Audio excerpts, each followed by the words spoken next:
सङ्खुवा सभाको सदरमुकाम खादबारीमा खाद्य प्रशोधन अन्तर्गत अचार बनाउने 3 दिने तालिम सुरु भएको छ।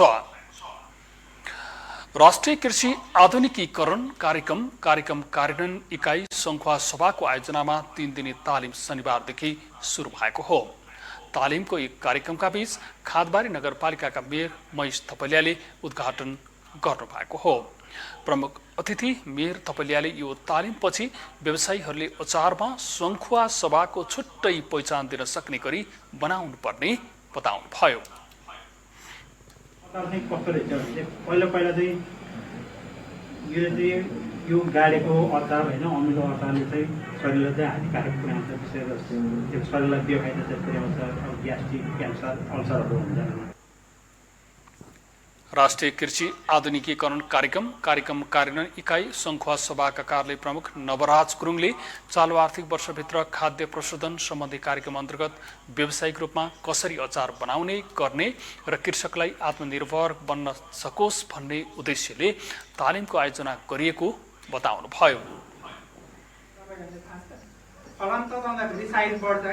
त्यसै गरी तपाईँले सिसा तताउँदा पनि सेम सिनारियो हुन्छ क्या। अब तपाईँले हात यतातिर चिसो गरिदिनु, उतातिर तातै त उता तपाईँको सिसाको डिब्बा चाहिँ फुट्दैन।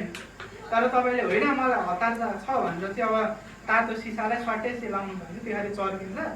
अनि त्यही भएर चाहिँ हामीले त्यो कुरा पनि हामीले सिसालाई चाहिँ तातो पानीमा उमाल्दाखेरि चाहिँ यो कुरा बाहिर निकाल्दाखेरि ध्यान दिनुपर्छ। तालिममा सङ्खुवा सभाका 7 जना र भोजपुरका 3 जना गरी 10 जना सहभागी रहेका छन्। 2 जना पुरुष र 8 जना महिला सहभागी रहेको कार्यले जनाएको छ। स्थानीय महिला तथा पुरुषलाई स्वरोजगार तथा आय आर्जनसँग जोड्ने उद्देश्यले तालिम सञ्चालन गरेको राष्ट्रिय कृषि आधुनिकीकरण कार्यक्रमको कार्यले जनाएको छ।